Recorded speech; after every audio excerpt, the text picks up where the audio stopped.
Yo guys, today we're going to watch a video about ARKNIGHTS actually. All the ARKNIGHTS lore you need before Endfield. And I hope it doesn't really go to spoiler territory because I feel like I really want to try myself watching or playing ARKNIGHTS, not the normal ARKNIGHTS. So yeah, let's watch this video because I think I need more understanding of the concept of ARKNIGHTS to actually truly enjoy the game of Enfield. Stories I've read. And with Endfield coming out, I'm glad that even more people. Wait. Every time I get to talk about ARKNIGHTS lore, I am so happy because I legitimately think it's one of the best stories I've read. And with Endfield coming out, I'm glad that even more people will show an interest in the lore of it, even if it's only to get context for stuff in Endfield, which is what this video is. Essentially, I want this video to be a quick, well, the word quick is relative, but I wanted it to be a quick pick-me-up for the lore leading into Endfield for people that have not been able to get into ARKNIGHTS, or who play it and don't have time to read the story that has a longer word count than if you were to read the Bible 3 times over. Now, with this being such a wide range of explanations, there are naturally going to be spoilers for different events in this video. However, don't worry about that because anytime I do go into spoilers, which most of the video is gonna be, I mean, like, come on, just look at the title, I will mark out what events and stories I am spoiling for ARKNIGHTS, and when later I discuss Enfield's current story and my speculations about where the plot is heading in it, I will give out more warnings. Also to clarify, the information on what to explain is based on the story of the game from the second closed beta, which started November 28th. Now, I doubt the story is going to change much for the final release of the game, considering there isn't that much time for big sweeping changes, so I'm not worried about that. The only reason I bring this up is to preface that this is the starter explanation, pretty much. Because the future updates like 1.1 or whatever bring up more story that relates back to ARKNIGHTS, like faction name drops or whatever, this video will not be going into that. I'm just here to give the prep work and maybe make you a bit more interested in trying out ARKNIGHTS after you've enjoyed Endfield. Basically, I just don't want you to feel lost going into Endfield if you haven't played the original like other people have. So this is my best attempt to cover what I think the story will go into, so when these... So it's going to have spoilers, but I guess, well, I don't think I mind a bit of spoilers. A bit, because when I've been playing a lot of games that, like, yeah, I don't think I mind spoilers that much as long as it's not a major spoiler. plot points So from yeah. ARKNIGHTS are brought into Endfield, you'll have the context of it. And to be honest, that's a bit of a lie. I'm just here because I like ranting about the lore like a crazy person. But this crazy person was also able to have this video sponsored by Hypergriff, the creators of Endfield. So thank you to Hypergriff for sponsoring this video, and with all of that out of the way, let's talk about the lore.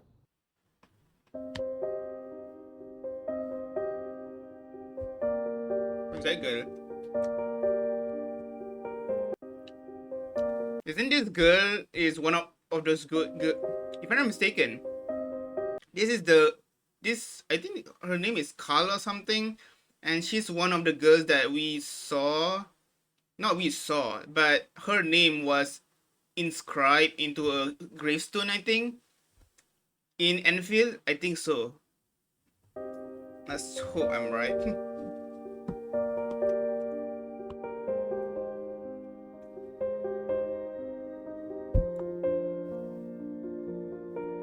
ARKNIGHTS is, as a story, definitely multifaceted. You have stories of people seeking the future no matter the cost, one of someone's lone journey throughout the world and a desperate hope to save it. Others take an influence in their storytelling and changing their narrative style to be similar to the storytelling of the region they're based on, like some of the Sui events emulating a narrative style like Chinese folklore, or another focusing on fairies and fantasy to be more similar to Irish or European folklore. And then you have some that are stories of a logistics company owned by a talking penguin, or a slice of life in what is undeniably one of the worst places in the world to live. To really bottle the stories in ARKNIGHTS to one particular saying would be difficult. But what I think a lot of them revolve around is, no one should be able to judge the value of human life. Everyone deserves the ability to survive. And this plot point is integral to both ARKNIGHTS, Endfield, and probably many future projects within the ARKNIGHTS world. Now, the full reason as to why this is important will be discussed later in this video, but also definitely in the endgame of Enfield's story. Honestly, I have a lot of thoughts about how that'll play out myself, but the first thing I want to lay out for the people who don't know the lore is the setting for Endfield. Now, the explanation on its own doesn't have any spoilers for ARKNIGHTS. Further explaining how the setting came to be is where it is, but the basics are no worry. So the story of ARKNIGHTS takes place on Terra. This is Yeah, the world Terra. map of it. Now, often I know it. It's Terra. They in Endfield they kind of mention about Terra a bit. I know nothing of this. Colombia. Higurashi. That's a Japanese name. in the north, past the Infi ice fields, there is a portal. Don't question why it's there. And this is the portal that teleports the Terrans to the planet Endfield takes place on, Talos-II. Oh, Well, really? actually, it's a moon of Talos if we're being particular. Now, for reasons we'll talk about later, the portal is pretty much the only way for Terrans to get to Talos-II. However, Oh. during the events of ARKNIGHTS, the portal, called the Stargate, doesn't work. But some years in the future, the Terrans are able to open it during an operation done under Rhodes Island's oversight. Then they take the wormhole to Talos-II, and 5 years after that, the portal was cut off and the people in Talos-II have not been able to reach it. That is the current situation. All in all, a pretty rough one. The people on Talos-II are left to fend for themselves on this unknown planet. Now, a positive of that has been that diplomatic relationships on Talos-II have generally seemed more cordial than they were on Terra. I mean, sure, they nearly had a civil war in the past, but only having one war between themselves in 152 years is still doing considerably better than Terra. Oh, Now, really? granted, they do also need to contend with Agaloy fighting against them constantly, the Bone Crushers, and the Blight that erases all life and information links, so, they're not doing much better. In fact, you could very well say the situation on Talos-II is getting more dire as time passes. It really seems like the very planet is fighting against the Terrans. Not within the sense that the planet is sentient or whatever, but within the idea that it is incredibly hard to inhabit. Endfield is very much a story about life surviving and thriving on that new planet. But now the question is, So this is Hans. So interesting. Yeah. So this is Hans. The only is the keys of science search of the Hans. Okay. why was there a portal on Terra that led to Talos-II? The technology on Terra isn't exactly backwater, but they're not really a civilization that has the ability to just make a wormhole out of nowhere. And not to mention, why was there also one on Talos-II, a planet countless light years away? Well, that is where Really? these I guess spoilers wait. come up. The explanation contains spoilers for the Babel event in ARKNIGHTS and Lone Trail. Now, to be clear, this story plot point is one that spoils those events, and I would say specifically those. Because even though Babel is a part of the main story of ARKNIGHTS, I wouldn't say explaining these spoilers ruin chapters 0 to 13 that you would naturally read before Babel. Because the reunion arc and the Londinium War to a certain extent, and pretty much all chapters except for the last one, Is this the UI of it? Oh my god, it looks cool. What the hell? It looks very organized. don't really touch on this plot point, just give foreshadowing to it. You can very much treat what I'm about to explain as the lead-in for later stories of ARKNIGHTS, but not a spoiler of all these stories that came before, just the ones I have marked out. So with that explanation, if you don't want to be spoiled on Damn, skip to 2. Then, what? Skip. Damn, this is literally damn. The skip is so damn. The importance of Babel Lone Trail is so high to the point that you literally need to skip until the end to actually not get spoiled. Damn. these two events, skip to here. Later, when I get into spoilers that can spoil other events, I'll give out another warning, so don't worry. But the reason why the portal in the Infi ice fields exists and why it goes to Talos-II specifically is because it is a lifeline, a survival method. Not from anything specifically on Terra, but what exists out there in the universe, the observers. Now, to y'all who checked out my ARKNIGHTS Limbus collab video, you'll notice I'm explaining some similar plot points between these videos, but it comes with the territory of explaining the main conflict. Though I will say, if after this video you want to learn more about ARKNIGHTS, then I could recommend it because this is focused on explaining the why of the plot points that I think are likely to reappear in Endfield and showing the weight of them in ARKNIGHTS. But that video is, even though it's for the Limbus collab, focused on explaining the morality and philosophy of ARKNIGHTS. Though before explaining the observers, I want to talk about the history of Terra briefly. See, at one point it was just a regular planet in the galaxy, and the only race living on it were the Tikas, until the predecessors came to it. A planet in the galaxy, What? and the only race living on it were the Tikas, until I wish they. I don't hear that. I don't know how to the what's the Teacups? What? It was just a regular planet in the galaxy, and the only race living on it were the Tikas, until the predecessors came to it. They're a tier 3 civilization that could travel throughout the stars. The Doctor is one of them. And thousands of years, 3 civilization that could travel Yeah, three civilization.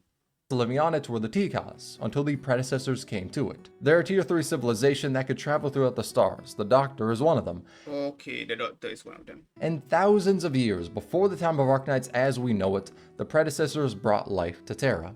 Aside from the Tikas who were already native to it and would later become either the Sarkas or Sanctum. But the predecessors are the reason why the animal races in the game exist. They brought them to Terra and are the reason why they look human. But these life forms originally came with the predecessors to Terra and are the reason What the fuck? why they look human. But these life the animal to it and would later become either the Sarkas or Sanctum. Sarcos or Sanctum, okay. But the predecessors are the reason why the animal races in the game exist. They brought them to Terra and are the reason why they look human. But these life forms originally came with the predecessors from Talos-II. The reason From Talos-II, okay. they decided to land on Terra was to prepare against the threat of the observers. And really the only Who is the observers? explanation I can give of the observers that makes sense is the one the Doctor gave before their amnesia. The equates The one that Doctor gave before the amnesia. Huh? What does support? What? observers that makes sense is the one the Doctor gave The one Doctor gave? before their amnesia. What do you mean about that? They decided to land on Terra was to prepare against the threat of the observers. And really the only explanation I can give of the observers that makes sense is the one the Doctor gave before Those are the one that Doctor gave before he got amnesia? What? their amnesia. They equate civilizations and their growth, schemes, machinations, triumphs, and glory all to a tranquil forest, where a tree represents a world or a collection of planets all host to the same civilization. That tree represents all of its people on it. And in this forest, the predecessors are also just a tree, and the observers are the lumberjack. The trees do not know the origin of this lumberjack, do not know why it cuts them down, but they can do nothing to stop it. What the hell? So what an interesting analogy, to be honest. The civilization are trees and the observers are just lumberjacks that cut the trees down. That is the difference between them.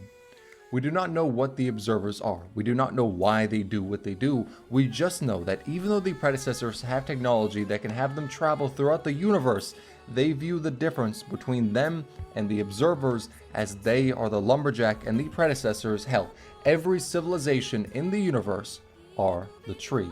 Equating it to cosmic horror might not even be that far off the mark, because the observers are not explained as a threat you can fight and win against. They are something you run and hope to survive against. Damn, that's kind of scary. What the fuck? What? Damn, the threat they are fighting against is something they cannot even defeat. The predecessors did not go to Terra to win against the observers. They went there to survive by any means necessary. Then the question is asked, if the observers are such a big threat, why did it take so long for them to be mentioned in the story? I'm pretty sure the first time they were specifically mentioned, not just foreshadowed because that happened year 1 of the game with Astasia's operator profile, amongst other things, but the first time they were mentioned specifically in the story was the Lone Trail event, and that was 4 years into the game. And why aren't the predecessors talked about often as well? And the answer is because the observers already came to Terra and wiped out most of the predecessors. Oh my. That's why ARKNIGHTS as a story isn't based around this big cosmic threat all the time. It's focused foremost on very human stories, but the threat of the observers is still appearing to be the endgame of the story. Not to beat them, but the question about how the people on Terra can survive them. Especially considering how they seem to be infatuated with consistently fighting each other instead of actually unifying against the threat. But thankfully for them, the experiments the predecessors did to try and survive, even though it didn't end up saving them, ended up helping the Terrans survive. And some ended up murdering a considerable amount of them, but that's something left to talk about on a different day because it doesn't relate back to Endfield. That we know, as of now. So the plans the predecessors had that I'll be talking about are the Preserver Project, Starpod, Stargate, and Originium. First up is a Stargate, as that is what leads into Endfield. So the portal that goes to Talos-II was created by the predecessors as an escape plan to use before the observers came, but the observers arrived much earlier than anticipated, so it couldn't be finished. As a result, Collapsals arrived through the Stargate, and they are kinda pretty damn scary. The reason as to why most people in Terra don't know about the Stargate or go to it now is largely in part because of the Collapsals.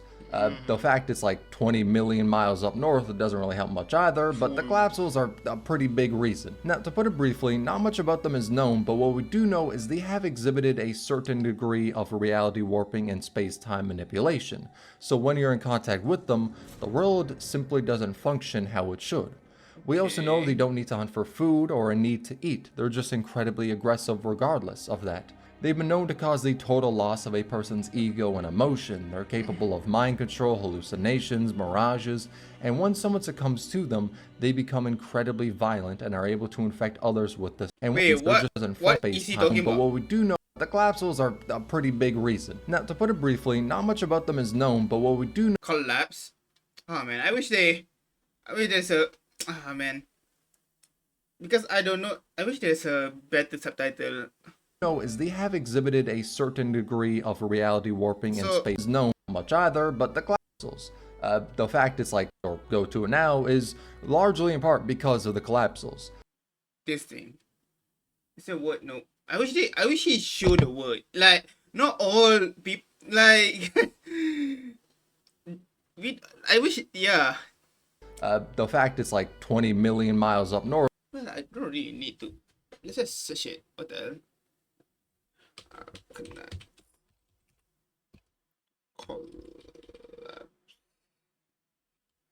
Something. Is it called this? Oh, there's Collapsal. So that's how you. Okay. So that's how it pronounce or. it doesn't really help much either, but the Collapsals are a pretty big reason. Now, to put it briefly, not much about them is known, but what we do know is they have exhibited a certain degree of reality warping and space-time manipulation. So when you're in contact with them, the world simply doesn't function how it should. We also know they don't need to hunt for food or a need to eat. They're just incredibly aggressive regardless of They're that. just monsters. They've been man. known to cause the total loss of a person's ego and emotion. They're capable of mind control, hallucinations, mirages, and when someone I wish he clarify. Is it a monster or is it a microorganism or something? comes to them, they become incredibly violent and are able to infect others with this as well. However, they seem to be unable to interact with the world unless they are being observed. But this comes as a double-edged blade because knowledge about them and emotions, such as fear, in turn power them. So most knowledge Ooh, the moment the moment you perceive them is the moment they can attack you. That's so bullshit. about them is heavily restricted. Humanity has been able to fight against them. For example, all major nations on Terra have one incredibly elite fighting force. For Victoria, it's the Steam Knights, Ursus the Emperor's Blades, and Laterano the Apostolic Gun Knights. And the ones fighting against the Collapsals in the north have been the Emperor's Blades from Ursus, Snow Priest from Sami, Tianchi from Yan, and Wendigos, though they face Oh, this guy. Blades from Ursus, Snow Priest from Sami, Tianchi from Yan, Like, isn't this guy is shit with our mean girls for some reason? and Even though they never met. goes, though they face extinction soon. But the reason I bring this up is because Collapsals come from an interdimensional space that does overlap, albeit partially, with real space, and it's known as the space. Aether Side, or Oh, Aether. Aether Side, really. Oh, Which other one? Now known as the Aether Side, or especially with real space, and it's known as. Wait, let me hear. Collapsal came. albeit partially, with Collapsals come from an interdimensional space that This thing comes from an interdimensional space. does overlap, It does overlay. albeit partially, with real space, and it's known What? as the Aether Side, or So it is the Aether side that we know about Aether in Endfield, and it's kinda the opposite of light or something like that. Aether Side, really. Which other one? Now, in ARKNIGHTS, the word Aether Side is actually barely mentioned, I'm pretty sure. It's only really in the forefront for Endfield, but there are some connections you can make in Endfield to the Collapsals that seem like it's very likely they're present in it. Now, I'm going to link a Reddit post in the description that I'm pretty sure is where this theory came from, but if not, it is definitely the best source of information about it. Now, there are some obvious things, like since the Collapsals came from the Stargate, of course there's a possibility they'll come through the one on Talos-II as well. That's true also. Even if the people on Terra eradicated the ones in the north, similar to how the ones down south in the Hotlands got clapped, from what we know, the ones on Terra are very Oh, there's Stargate here too? likely just the vanguard for their forces, so I doubt many efforts on Terra would make the possibility of them appearing on Talos-II zero, especially considering the state of the Stargate in the north is currently unknown in Talos-II. But then another point of the theory is in Levitane's operator profile, demons Oh, Levitine. are mentioned a lot, and it's confirmed later on in that profile that demons was an archaic term for describing aethermorphs, which are Aether Side organisms or entities. And in A Walk in the Dust, Kelshi brings up the term demon in explanation and Oh, this this is the one that died, I think. I think that's the grave. Is it? Actually don't remember. concern for the Emperor's Blade, as they are super soldiers created by Ursus that use the corruption of the Collapsals. Now, this next point has spoilers for Zwillingstrom im Herbst, which, listen, I know it's German, I know I butchered that, but I tried my best and I think that's really the only important thing here. But skip to here if you do not want to be spoiled on it. So the Witch King, who is basically the strongest arts caster on Terra, and it's not really even They use arts too, okay? close, dedicated his life to uncovering more arts caster on Terra, and it's not really even close, dedicated his life to uncovering more He about the says realm wrong. the Collapsals come from, and later into his studies, after learning more of the truths about Terra, went insane due to the revelations he found. This led to him becoming a dictator in Leithania, the country he ruled over. And due to his cruelty after losing his mind, he was overthrown and killed, but through his arts, he made his soul go to the realm of the Collapsals, which he What? called Kargiraik. I know, I fucked it up again. It means desolate domain in Leithanian. Moving on. Now, with the Witch King being the greatest caster in the history of Terra, he was only able to carve out a small pavilion in that realm against the Collapsals. He only made a tiny, volatile bubble in an infinite void. But the importance of this is that he was able to resist the Collapsals moving more into Terra. But one other thing he might have been able to stop happening on Terra is the Blight. Now, the Blight Blight. is an Endfield. It erases all life and information links, and it comes from the Aether Side. So if the Desolate Domain and the Aether Side are one and the same, the pavilion the Witch King made is why Terra didn't have the Blight problem that Talos-II does. Basically, pavilion the Witch King made is why Terra didn't Oh, have the Blight problem that Talos-II does. Basically, interesting. if the theory is correct, he was the stopgap against the Collapsals doing whatever they wanted to in Terra. But if this is true, it also means there's no one in Talos-II who is defending against the bulk of the Collapsal forces, so if they are in Endfield, their showing will be a lot more intense than any. Okay, I should prepare myself, man. Holy. So it's going to be, there's a chance it's going to be way more darker. Oh my god. Like, I hope so. Like, there is, there is, like, from what I observe from a lot of the, what I call gacha games, their first game is always so dark. Like, for example, Honkai Impact 3 HOYO was very dark. I think, yeah, very dark. What is it called? For Kuro games, PGR has a very dark story, and now ARKNIGHTS has a very dark story. For their first game. Um, so and usually their second game is kind of toned down a bit a lot of times. Like for example, Genshin. Even though Genshin does have dark things, they never really show in the story itself. It's only always hinted in the lore, but never actually shown in the story itself. Same with Wuthering Waves. Wuthering Waves that hasn't really been dark. Like I feel like most of like there's no character depth for the playable characters at all, or no, like there is major depth characters, like for example, like in Renacita there is like literally like three characters. Actually there is NPCs that die, and I think they kind of did it very well. But yeah, Alvidius, Patrico, and I forgot that girl's name.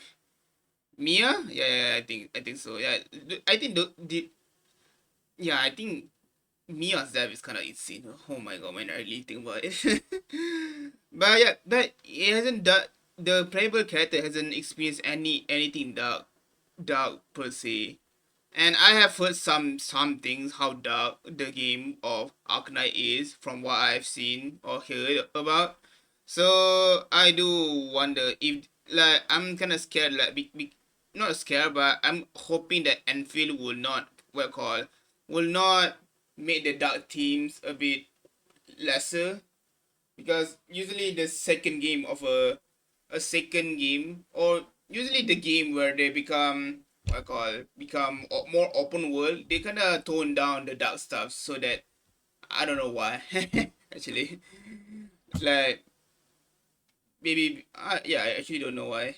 Thing in Terra. Basically, the theory is, the Witch King called the realm of the Collapsals the Desolate Domain, and if this is the same as what the Aether Side in Endfield is, it means Endfield will deal with the Collapsals later in its story. Now, this theory isn't exactly bulletproof, the Lincoln Boards of the characters referring to Collapsals as demons and the portals being in play. But I mean, in ARKNIGHTS the word demon is only used a few times, and where it's only used as a name are against the Collapsals, including all of In Hero People Souls, where the defensive line against the Collapsals is called the Demon Defense Line.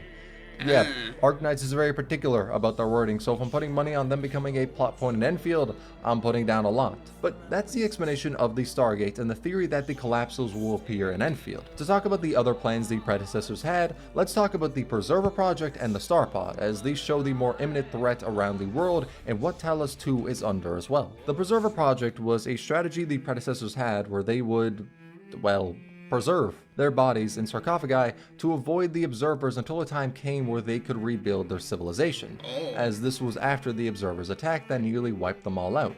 But to see this project fully realized, they needed a preserver to look over the sarcophagi and wake them up at the right time. They basically needed a guardian angel who would be responsible for saving their civilization. But they couldn't just make the preserver an AI, as they were worried the observers could take it over if so, and a person wouldn't do because their body would wither away with time.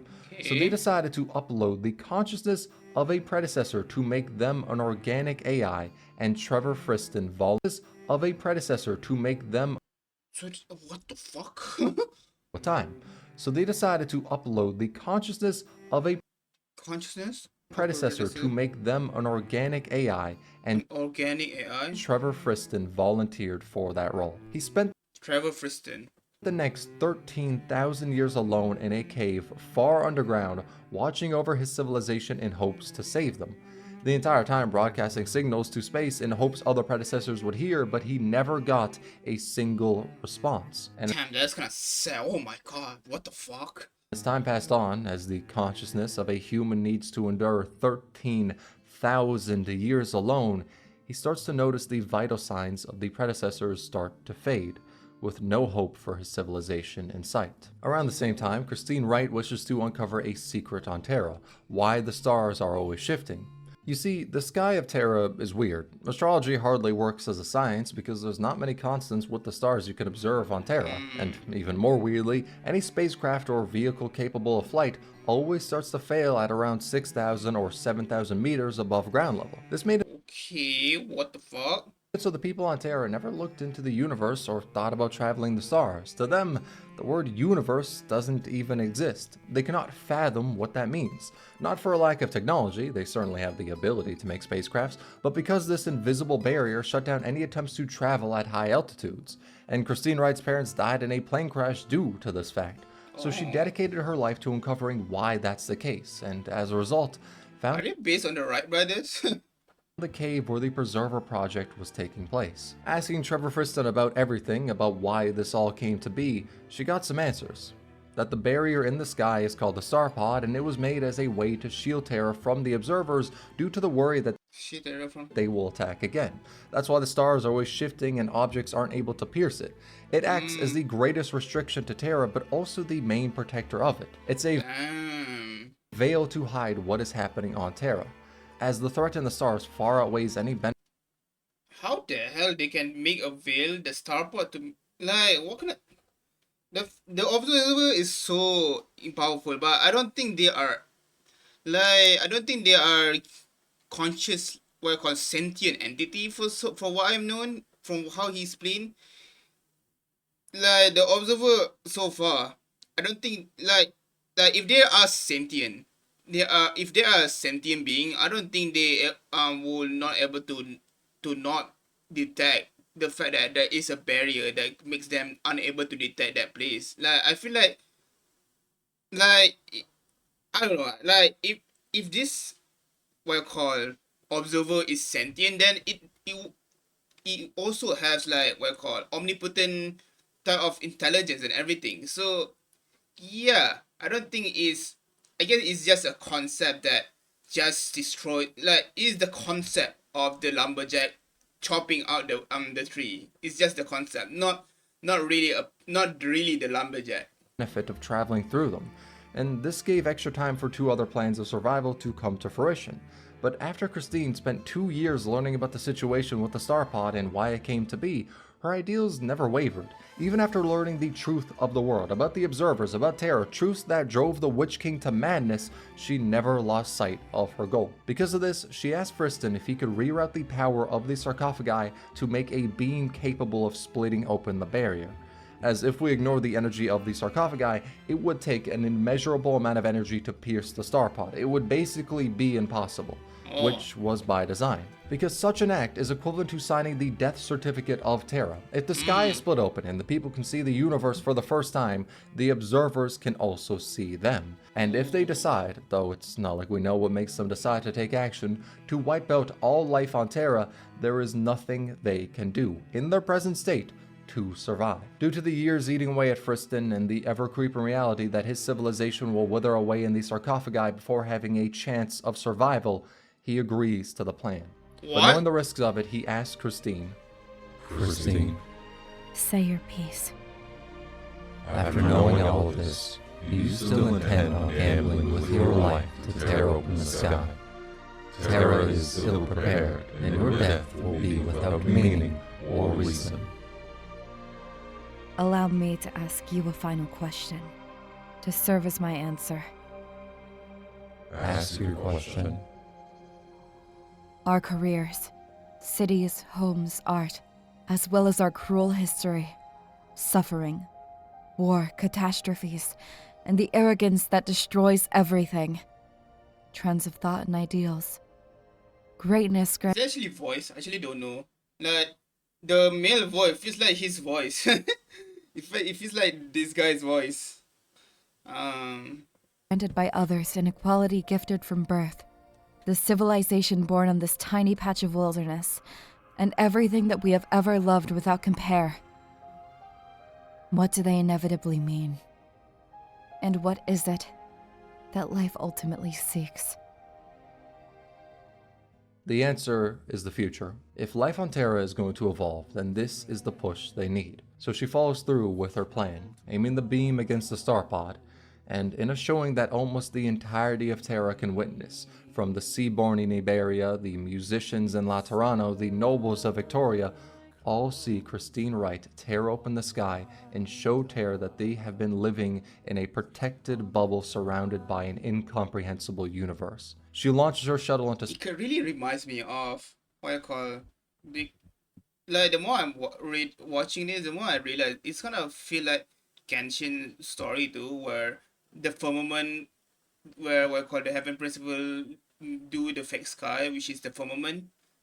But I don't think Genshin's what I call cosmology is higher than what I call for than ARKNIGHTS, because unlike, well, in Endfield there's someone that can use Aether as a power source. So they don't really explain how a human or a being is able to use Aether as a power source, meaning that they can use the very corrupted power or to I don't think, yeah, I don't think, is it related to the observer? I don't think so. Like, is the Aether and what I call Bly and the what I call it, what is it called, Collapsal, is it related to the observer or is it something else? Hmm. Well, from what I've known, it seems that you cannot really defeat the observer. Is just an impossible feat. But And for Genshin, I think the Abyss can be defeated. Kind of hard to see when you really think about it. Like, we know nothing about the Abyss in Genshin when you really think about it. Like, there's way lack of knowledge. Like, bro, it's still a mystery till today. And I don't know if it's still going to be explored into the story until even after Kanria ended. So yeah, let's just keep watching this. Space through the opening she made and quickly runs out of power for it. Drifting in space, she starts to Status chamber and records one final message, a good night to Terra, before she is lost in space for countless years. Lone Trail is widely seen as one of the best stories in ARKNIGHTS, for good reason. It was basically the turning point of the plot. This is what first revealed the major conflict of the story, and how it relates to Endfield is that Terra's on a timer. We don't know how long this timer is, we don't know when they'll face extinction, but we know they need a plan to survive the observers because they cannot fight against them and win. So her actions, making Terra aware of the threat, is what was probably a driving factor in the project to get to and start opening the portal to Talos-II. Given time, it would have happened eventually, but her showing Terra that they are not ready for what is out there, that was the push they needed. But another thing is that the star pod does not exist on Talos-II, within most areas. There is something similar in the northern polar region and in some other specific places, but it's not enveloping the entirety of it. So with Talos-II not having a veil like Terra does, and Yeah, Terra's they can veil still opening be. for a time but self-repairing after I was thinking that too. Like, will not will not will not the observer still able to meet the civilization in Talos-II no matter what? Like, it's just impossible. some years pass, it's getting more and more likely that the observers are going to be a major threat for Talos-II or Terra. If the portal is a means to help save life on either of those planets by So are they going to? Damn, is their only way to survive is just to run away? Damn, that's kind of sad, but also kind of true. Very human thing. Like, the only way to survive the threat, the cosmic threat, is just to keep running away. Because yeah, like I said, they cannot do anything against it. So the only thing they can do is just run away. Damn, what a mess up story. What the hell? traveling to the other, like an escape plan, then it currently being out of commission is reason to be terrified. As with that, Enfield shifts from a planet banding together to survive to a, well, planet banding together to survive with a doomsday clock hanging over their heads. Now, Damn. So they are now they cannot create portal anymore. Damn, they are really in shambles now. in reality, I don't believe the observers are just going to pop up out of nowhere, but I think there'll inevitably be a future conflict, and the lack of a star pod is even more fuel to that fire Talos-II has to deal with, whilst Terra is mainly dealing with the fire of Priestess and Originium. Which, on that note, time to talk Fire of Priestess. Yeah, I want to know what is that. Priestess is a very popular character for some reason. more specifically about Enfield, and mainly the Endmin. Man, I gotta say, that name is still gonna take some time to get used to. But this point is going to get more into the weeds of a later plot revelation at the end of Valley 4 and Enfield. Valley 4 is the first region to go through. This is just one line and definitely doesn't spoil the entirety of Valley 4. In fact, it's pretty obvious this is the case before the story states it plainly, but I just want to give out a heads up in case. Though what I will be discussing about it also travels into Chapter 15 spoilers for ARKNIGHTS, so if you don't want to be spoiled for either of those, then skip to here. But at the end of Valley 4, That spoiled me already. Neferth calls the Administrator, the main character, Child of Originium. In case you Ooh, child Originium. Originium is the power source, right? What you call the power source of the that they use for arts. don't know what that is, it's the rocks that are the cause of many disasters in Terra. They've resulted in catastrophes forming, people In have become Terra, like the dude? rocks that are the cause of many disasters in Terra. They've So it caused disasters in Terra too, because from what I known so far in the story of Enfield, this Originium can cause disease, like disease that make you grow in rocks. Oh, like what? That's messed up. But they have no choice too. Like, Originium is a source of power that they really need to survive, and the fact that they had no choice to do it, oh man, it's a very moral dilemma where the few needs to be sacrificed for the many, so that the many can keep what I call it's like it's a way to maintain their existence, or a way to not let them get instinct. resulting in catastrophes forming, people becoming infected, and so much death. But it was originally made as a way to save humanity, another Yeah. plan of the predecessors, though the two specific ones who made this plan were Priestess and the Doctor. Oh, more of them. Before Terran civilization came to be, the two of them debated heavily on what they could do to survive, and the results of this debate came to form Originium. It may just look like a rock, but what it's capable of doing, what its So they create Originium? Holy fuck. What the hell? And they are the child of Originium? What's that supposed to mean? Wait, so are they does the admin, like, is admin really the child of both of them? Like that would be actually insane. What? purpose was is to store information. It can store Store information, interesting. vast amounts of information, and inside of Originium can create an assimilated universe. The idea Damn, the technology in, wow.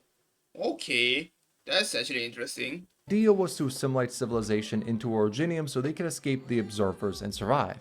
But there was a rift in how the Doctor and Priestess viewed this project. Oh. Priestess wanted all of civilization in its entirety to be consumed by Originium, Oh, the Priestess, relax. even if people did not want to be consumed by it, basically signing them to die by Originium but having the information of their civilization live on instead of being wiped out. While the Interesting.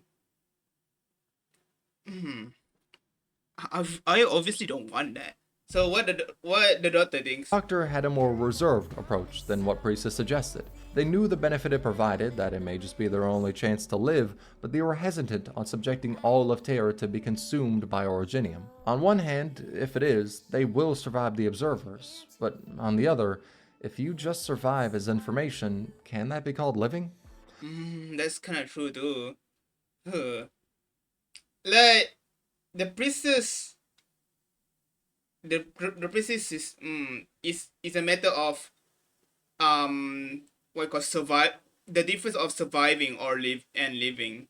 Like if you just survive as information, yeah, it's a matter of they have their own values where where what you call the priestess what you call emphasize or more value in survival of humanity, while the Doctor value the living aspect of the living aspect of it. Like interesting. What an interesting clash of ideology then. What?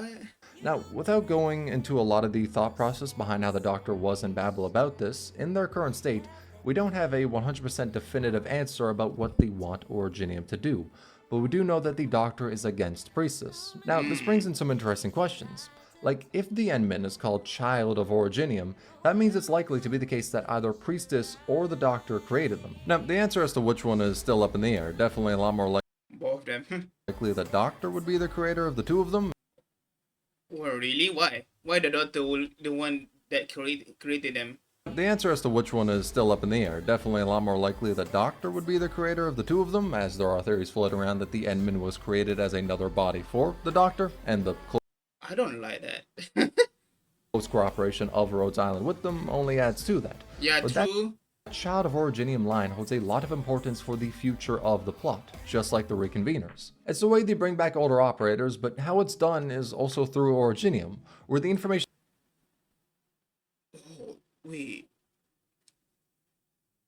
Are they going to explain characters that look like the reason why some characters looks like other characters from what I call ARKNIGHTS in a form, because they preserve their information and then somehow reincarnate or rebirth through.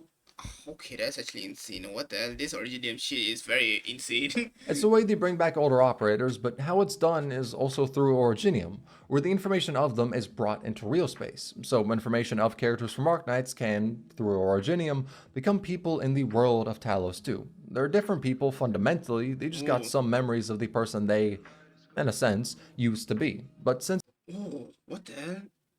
So it's just reincarnation then. It just interesting. What the hell? So it's like Dang Hang in a way, right?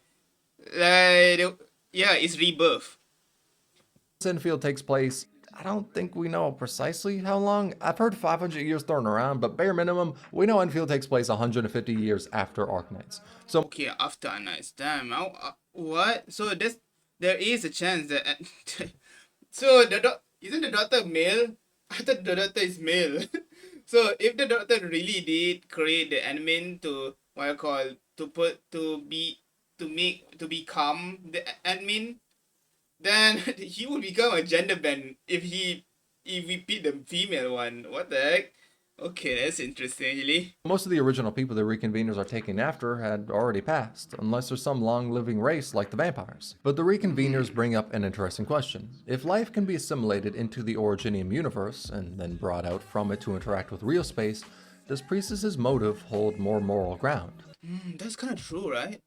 In the end, like when you read, if there's they are literally proving what I call priestess ideology kind of correct in a way, because in the end they able, after they die, they finally able to live in a true rebirth.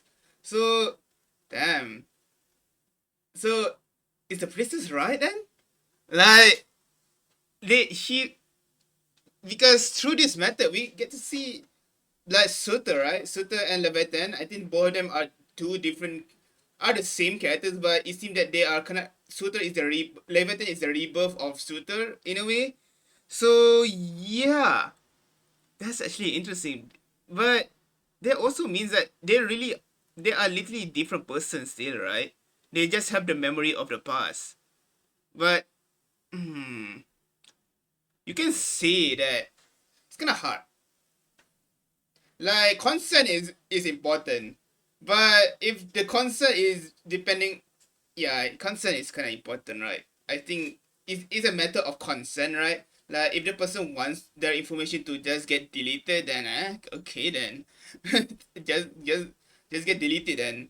But if, because the moment the Originium, from what I think, what is happening, the moment Originium consume them, their old self is just gone. They are, the information is still able to maintain, but their consciousness, they as a person, their self concept, their self is just that it doesn't exist anymore, and those information just get given to another person, and that person is a different self. It's not the same as their past self. So yeah, it's like Dang Hang. Literally, it's like Dang Hang. Both Dang Hang and Dang Feng are both different people, even though even though they share the same body, and they have Dang Heng have memories of Dang Feng. They're still different characters. So it is rebirth or reincarnation, but it's a matter of if that person is consented to being reincarnated. Oh, but it's kind of hard, like because I feel like priestess are in the right here. Not gonna lie, like I don't know actually.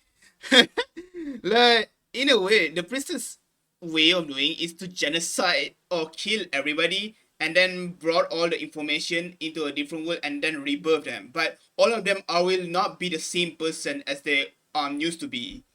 But in a way, that does preserve humanity. But that also take away their freedom, not freedom, but take away their lives, their current life, just like that. So it's understandable why this is kind of looked upon, but it's to survive though. Like it's because it doesn't, like it, for me it has no, is the similar, it has no difference with the parent trying to sacrifice their life so that their next generation will able to survive. It's kind of the same like that. The older generation sacrifice themselves so that the next generation can survive. So yeah, it's kind of hard actually. Like I really want to be in the priestess side, but there is a lot of moral dilemma for this. My answer would still be no, because end of the day, the person you are is dying out and only a faraway echo is taking its place. But how Endfield handles this plot point I think is going to be very interesting with how it ties into ARKNIGHTS. And I hope to see similar stuff like this in Endfield, because ARKNIGHTS is already such a vast world, there is so much to explore. So seeing the concepts in it still hold weight in the world is nice. I don't think we need to go full sail in the direction of more ARKNIGHTS lore, especially considering I believe Endfield was set to be a standalone game, but it's nice to see the lore of OG ARKNIGHTS hasn't been thrown to the side. In fact, with how the lore in Endfield has been, it really seems like some problems on Terra are just going to get ramped up to 100 on Talos-II. And it ain't just Holy fuck. What will happen to our characters, bro? Oh my. those either. I mean, hell, there's also so many theories about the Agalor having halos and how that relates to the Sanctum, especially after Master's travels, but I'm not going to get into all of that now because if I throw too much information in this video, it'll kneecap itself by new players watching it and not being able to retain any of it. I wanted to avoid information overload, so I hope this explanation of the lore didn't hit that point. There's a lot I want to explain, but in explaining a lot, I would then explain fucking nothing. I pretty much just want y'all to have a basic understanding of the lore because I'm thinking it's incredibly likely the points I discussed in this video will appear in Endfield, and if they don't, 3 years down the line y'all could come back to this video and say I'm wrong, but I'm gonna put a lot of money on being right about this, and even if I'm not, hopefully the lore in this video was able to make you more interested in trying out ARKNIGHTS, because I do believe that people I'm actually interested in ARKNIGHTS after this. What the hell? I'm interested with the Priestess. the the Priestess and Doctor dynamic is very interesting. Like, not gonna lie, like they created Originium, but both of them have their own way of thinking of what the Originium should serve as a purpose. And I don't know what the Doctor thinks about the purpose of Originium, because so far Originium does give you powers in a way. I don't know. Maybe there. I think it's maybe related to how you control information to create a effect, right? You create information about the Yeah, I think it's like that. You manipulate the information to manifest manifest something to as powers, and that I think that's why it's called arts. That's what I think so far. trying out Endfield would still really enjoy getting into the story of ARKNIGHTS. I think Endfield will be able to stand on its own, but knowing where this story started from will always add to the experience of it.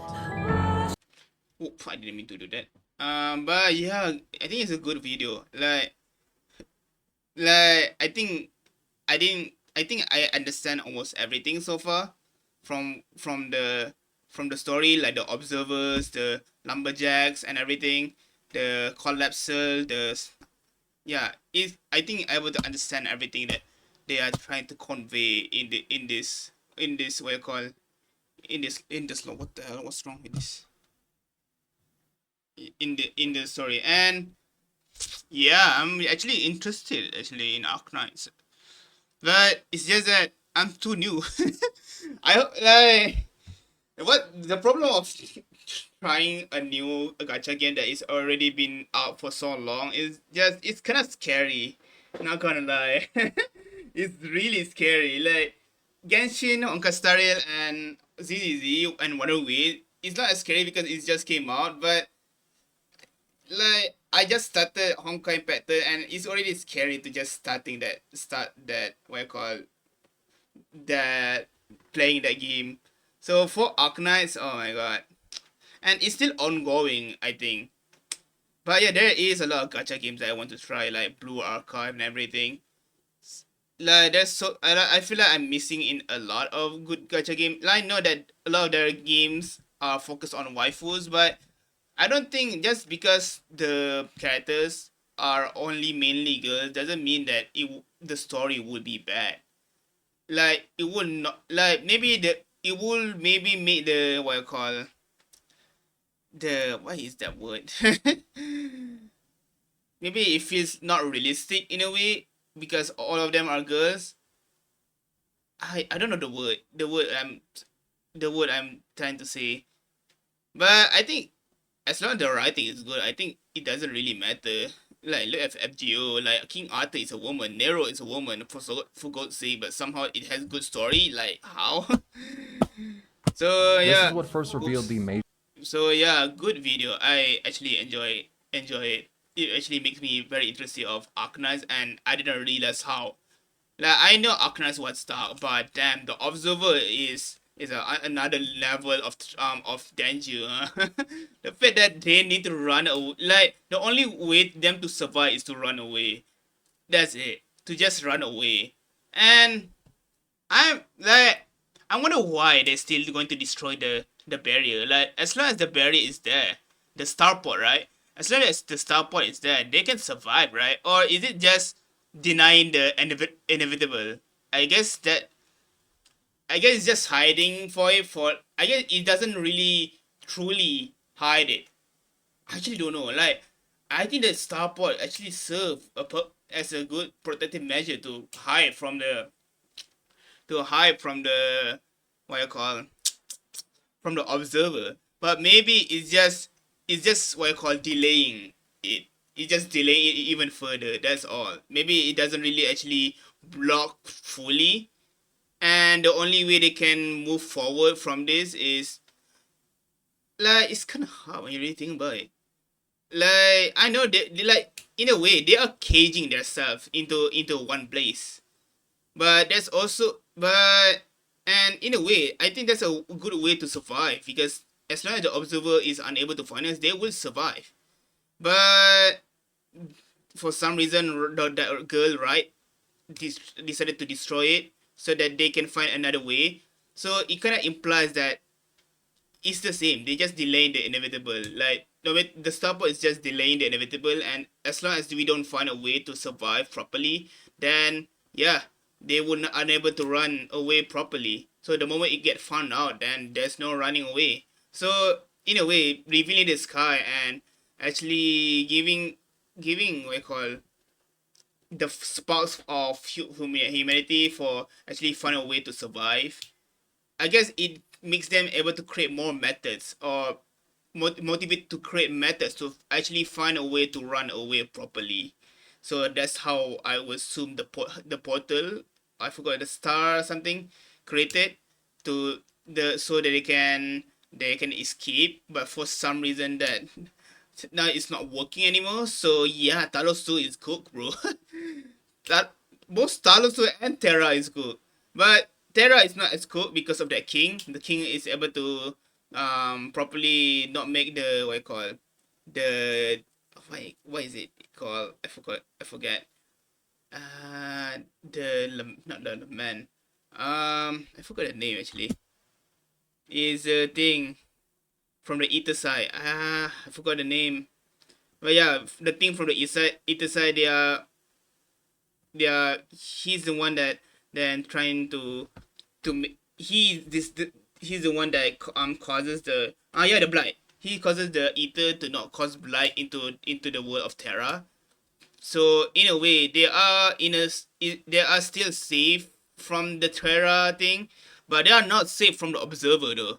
Like both what I call Terra and Talos-II are not safe from from the Observer. So yeah, what an interesting story. Like the law is very interesting, but very what I call dark. Like there it's not dark in terms of human story, but it's just dark because they giving it's like an inevitable fate. The like the what I call their what I call conflict is inevitable. It will happen eventually. You cannot defeat it or anything. So the only way is to run away, and that the fact is it like that. Damn, it's very if it's very human. Like I don't know because we know that Earth will probably get destroyed sooner or later. And the reason for me to say this because in years, our sun will actually become a supernova and consume every planet in the surrounding, and then become a black hole or a field star or something like that. So yeah, in the end, Earth will not survive. So you can say that the act of the sun become a supernova, and it is something that is going to happen, is something like in a way like the observer. It will consume everything and destroy Earth. But at least for the Terra, they're able to have to get that starport to protect themselves from the observer. Not really, but it kind of delayed the inevitable in a way. So yeah, it's kind of like that. And to escape the supernova, you need to run away to a different planet. So yeah, it does make sense. Very interesting. Very realistic thing. Yeah. I think that's all from me. If you guys enjoy, please hit subscribe. Please share to see more of my content. And yeah, peace out.